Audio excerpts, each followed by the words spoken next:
Lluís Corominas, yerno de los Tous y coordinador de la seguridad privada de la familia Tous. Es alertado de que la cámara de seguridad de la vivienda de los Tous ha captado la presencia de intrusos y lo que hace es acercarse a esta vivienda con su arma. Tenía licencia de armas. Una vez allí se acerca al coche de los asaltantes y para impedir su huida le dispara 2 veces, causando la muerte de uno de los ladrones. Consecuencias jurídicas. La Audiencia Provincial de Barcelona le condenó a 2 años de prisión por la comisión de un homicidio imprudente, previo acuerdo con la Fiscalía, y además tuvo que indemnizar a la familia de la víctima con 300.000 euros. Al salir de la audiencia, Lluís Corominas dijo: «Ya ha acabado todo, estaba cansado, por fin». Jacinto Silveiro, 83 años. 2 hombres con caretas y armados entran en la casa de Jacinto Silveiro y empiezan a apalear a su mujer. De hecho, le rompen la mano hasta que la mujer suplica que por favor no le peguen más. En este momento, Jacinto Silveiro convence a los ladrones para ir a otro cuarto y traerles algo de valor. Jacinto, en vez de traer algo de valor, lo que coge es un arma y dispara a uno de ellos, causándole la muerte. Consecuencias jurídicas. Fue condenado por la Audiencia Provincial de Santa Cruz de Tenerife a 2 años y medio de prisión y además tuvo que indemnizar a los familiares de la víctima con 20.000 euros. Casimiro Villegas, policía. Escucha un ruido en la cocina y cuando baja a ver qué sucede, 2 encapuchados le agreden violentamente. En este panorama, su mujer empieza a gritar aterrorizada y además Casimiro escucha a uno de los ladrones decir, que va a dispararle. En esta situación, lo que hace Casimiro es coger su arma reglamentaria y disparar a los ladrones, alcanzando las balas a 3 de ellos. ¿Consecuencias jurídicas? Pues la Fiscalía ha pedido, todavía no ha habido sentencia, pero la Fiscalía ha pedido 20 años de cárcel y 300.000 euros de indemnización. Es importante subrayar también en este campo que a raíz de todo este proceso, Casimiro incluso ha intentado suicidarse, aunque ha fallado en el intento. Decisiones judiciales como las anteriores hacen que mucha gente en España se plantee si realmente existe o no existe la legítima defensa. Y como considero que esta institución jurídica, la legítima defensa, digamos que no está del todo clara, creo que podría ser interesante hacer un vídeo explicándola. Entonces, en concreto voy a analizar 3 cuestiones. En primer lugar, voy a comentar de forma sencilla y amena, sin tecnicismos, cuál es la regulación de la legítima defensa en España. En segundo lugar, voy a decir cuáles son, en mi opinión, los fallos de los que adolece la regulación de la legítima defensa en España.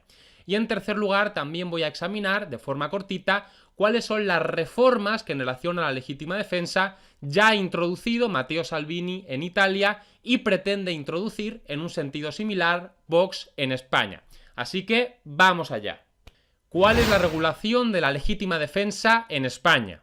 La legítima defensa está regulada en el artículo 20.4 del Código Penal. Y el artículo 20.4 del Código Penal viene a decir lo siguiente, y leo: el que obre en defensa de la persona o derechos propios o ajenos siempre que concurra a los requisitos siguientes. Primero, agresión ilegítima. En caso de defensa de los bienes, se reputará agresión ilegítima el ataque a los mismos que constituya delito y los ponga en grave peligro de deterioro o pérdida inminentes.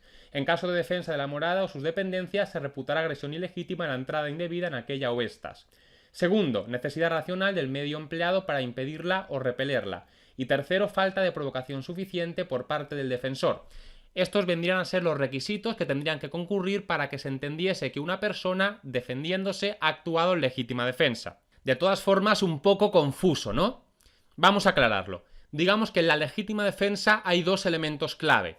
Por un lado, la agresión y por otro lado, la defensa de esta agresión. Así que vamos a estudiar cuáles son los requisitos que según el Código Penal tiene que reunir la agresión y cuáles son los requisitos que según el Código Penal tiene que reunir la defensa de la agresión.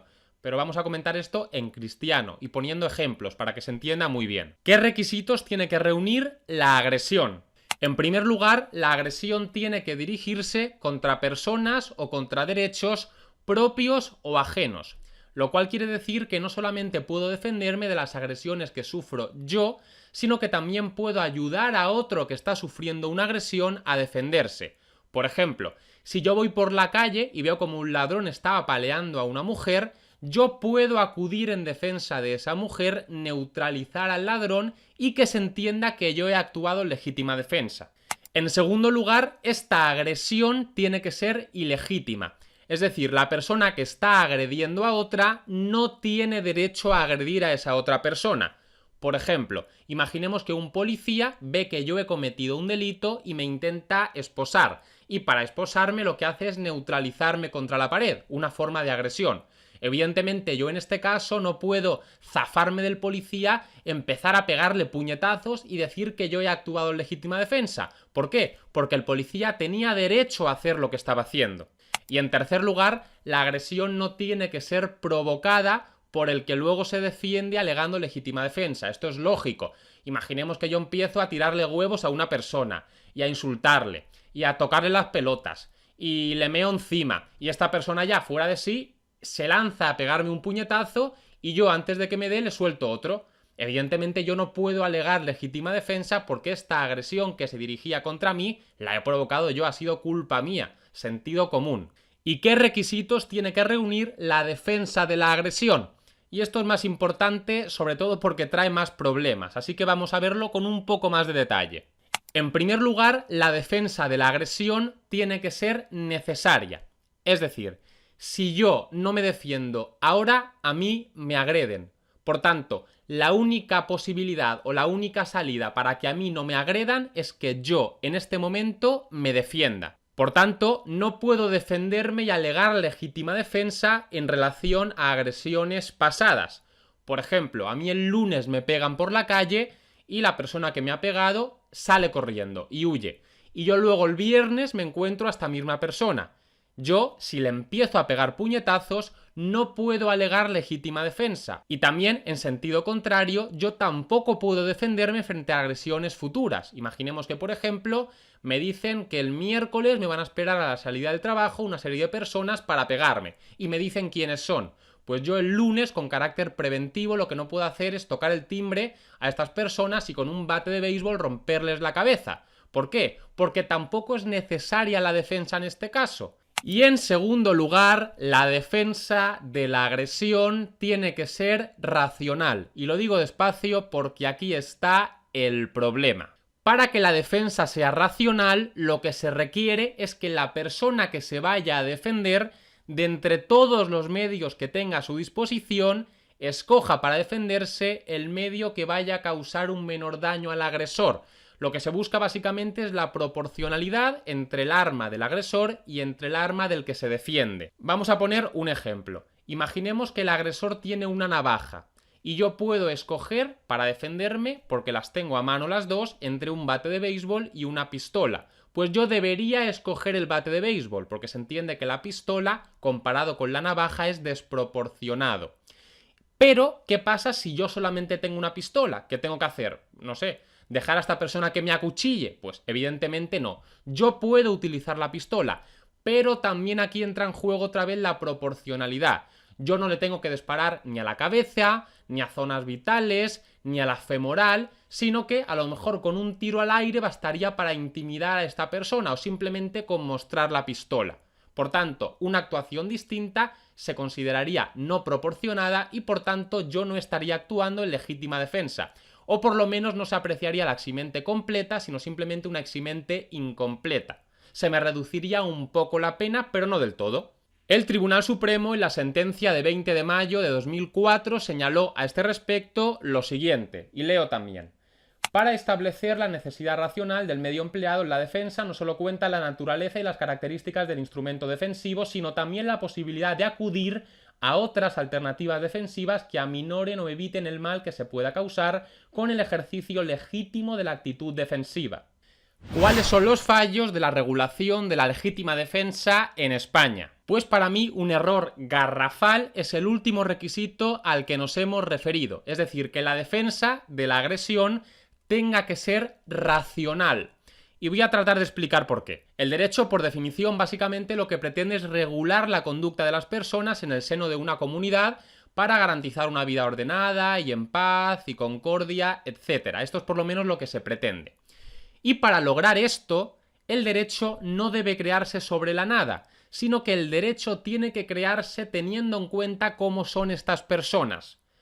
Suena un poco a chino, ¿no? Vamos a explicarlo con más detalle. Decíamos que el derecho pretende regular la conducta de las personas. Y también decíamos que para que el derecho consiga esto, efectivamente y de una forma correcta, el derecho tiene que tener en cuenta cuáles son las características de estas personas.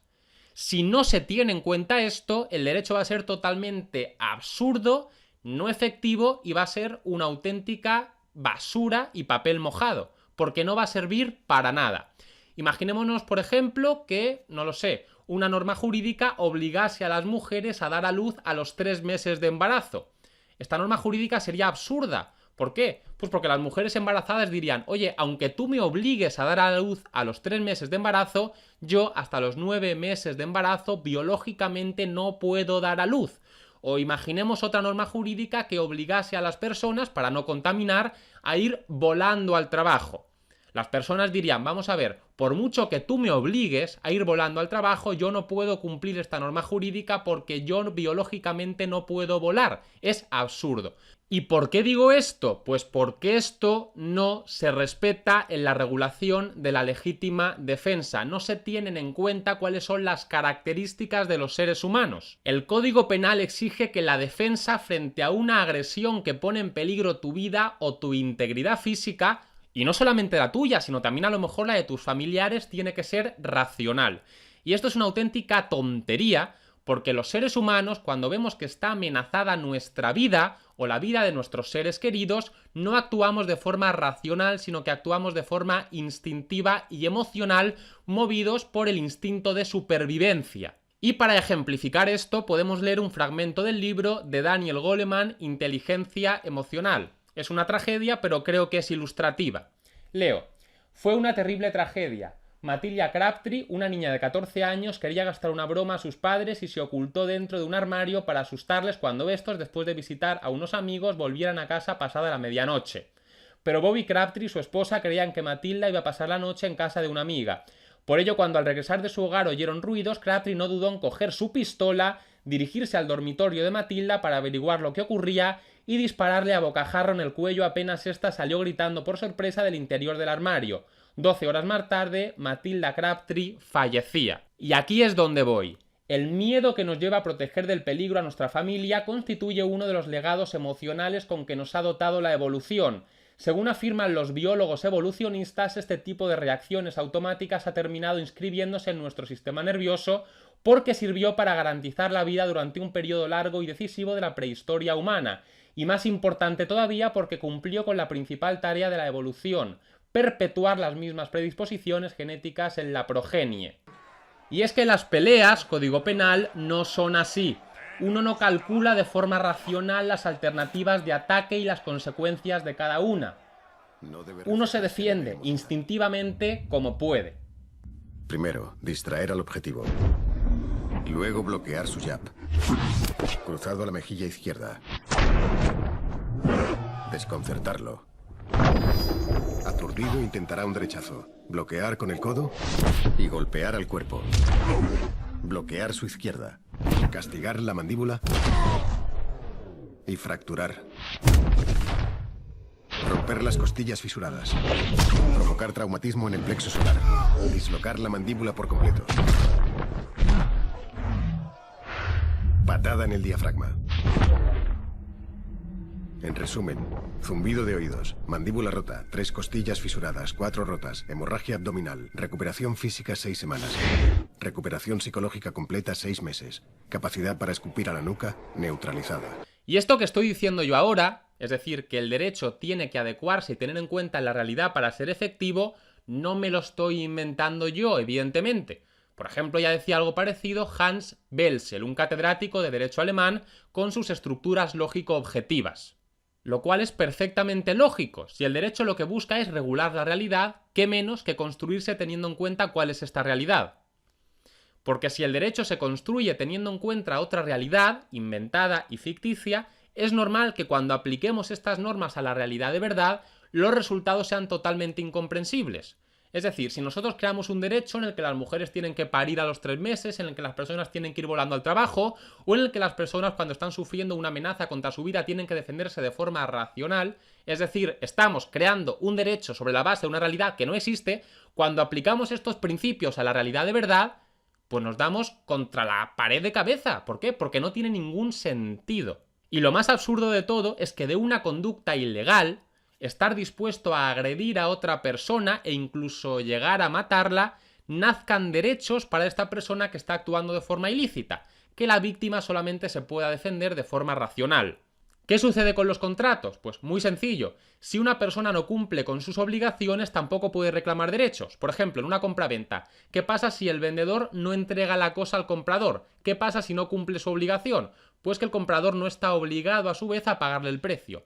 Es decir, si yo no cumplo con mis obligaciones, yo no recibo ningún derecho. Pues aquí sucede lo mismo. Si una persona incumple sus obligaciones sociales y está dispuesta a cometer un delito contra otra persona, y no cualquier delito, un delito de lesiones como poco, que puede incluso llegar a ser un delito de homicidio o asesinato, esta persona desde este mismo momento pierde todo derecho. Es decir, no surgen garantías de un actuar contrario a derecho. Esto es totalmente incongruente. Es que lo contrario sería el colmo. Yo estoy en mi casa tranquilo, leyendo un libro, viendo la tele, y una persona ha decidido que va a entrar en mi casa a robarme e incluso contemplando la posibilidad de matarme. Y resulta que si yo reacciono de forma desproporcionada, yo que estaba tranquilo, sin molestar a nadie, sin hacer daño a nadie, puedo terminar en la cárcel de 10 a 15 años en caso de homicidio o de 15 a 25 años en caso de asesinato. O sea, un auténtico disparate. ¿Cuáles son las reformas que ya ha introducido Matteo Salvini en Italia y que pretende introducir Vox en España? Matteo Salvini en Italia ha introducido la llamada doctrina del castillo. Mi casa es mi castillo. ¿Qué pasaba en la Edad Media con los castillos? Pues muy sencillo. Si un intruso entraba dentro de las fronteras del castillo, de las murallas, pues eliminaban a ese intruso, pero rápido. Pues lo mismo pasa hoy en día con las casas. Mi casa también es mi castillo. De modo que si entra un intruso en mi casa, dentro de mis paredes, y ese intruso representa una amenaza, y esto es importante subrayarlo, yo puedo actuar y defenderme como quiera, que siempre se va a considerar que yo estoy haciendo esto en legítima defensa. Y digo que es importante subrayar que es necesario que el intruso represente una amenaza, porque no queda dentro de esta, digamos, facultad el disparar a alguien por simplemente meter un pie dentro de mi jardín para recoger una pelota que se le había caído. En concreto, se ha modificado el artículo 52 del Código Penal italiano, que ahora viene a decir lo que acabamos de comentar. Vox, por su parte, aplaudió ya en su día esta reforma de Matteo Salvini. Italia legaliza disparar contra un ladrón en defensa propia, a lo cual Santiago Abascal respondió: la dictadura progre que pretende que la gente se deje robar, violar y matar dentro de sus propias casas se derrumba. Es puro sentido común reconocer el derecho a defender nuestro hogar y a defendernos en nuestro hogar, un acierto político. Parece, por tanto, que en lo que respecta a la posición sobre la racionalidad de la defensa y la proporcionalidad, Vox sostiene un criterio parecido al que ya ha sostenido Matteo Salvini en Italia. Todavía no se tiene ningún documento que exprese de forma pormenorizada y detallada cuáles son las reformas que quieren impulsar en este punto, pero sí que han dejado entrever que sus intenciones son estas. Así, por ejemplo, decía lo siguiente Santiago Abascal en una entrevista que le hizo Libertad Digital, y leo: hace falta un cambio radical urgente en la ley, no solo para que los españoles sin antecedentes y en pleno uso de sus facultades mentales puedan disponer de un arma en casa, sino para que puedan usarla en situaciones de amenaza real. Es decir, si yo siento una amenaza real, yo puedo utilizar un arma para su vida sin tener que enfrentarse a un infierno judicial, a penas de cárcel o incluso a indemnizaciones a los familiares de los delincuentes que les asaltaron. Es decir, básicamente la doctrina del castillo. Entra en mi casa un intruso que representa para mí una amenaza, yo me puedo defender como quiera sin que por ello vaya a entrar en un proceso judicial dilatadísimo, tenga que indemnizar a la familia de la víctima con cientos miles de euros o yo pueda ser condenado a penas de prisión. También algo parecido decía Ortega Smith en esta tertulia. Y ya con esto finalizaríamos. No estamos diciendo que se cambie la ley, estamos diciendo que aquellos que con la legislación actual, es decir, sin antecedentes penales, que hayan tramitado la licencia correspondiente, que la Guardia Civil se la otorgue, etcétera, etcétera, tengan un arma en su casa. Y es aquí donde entra la propuesta. Lo que no puede ocurrir es lo que yo relataba ayer en Jaén.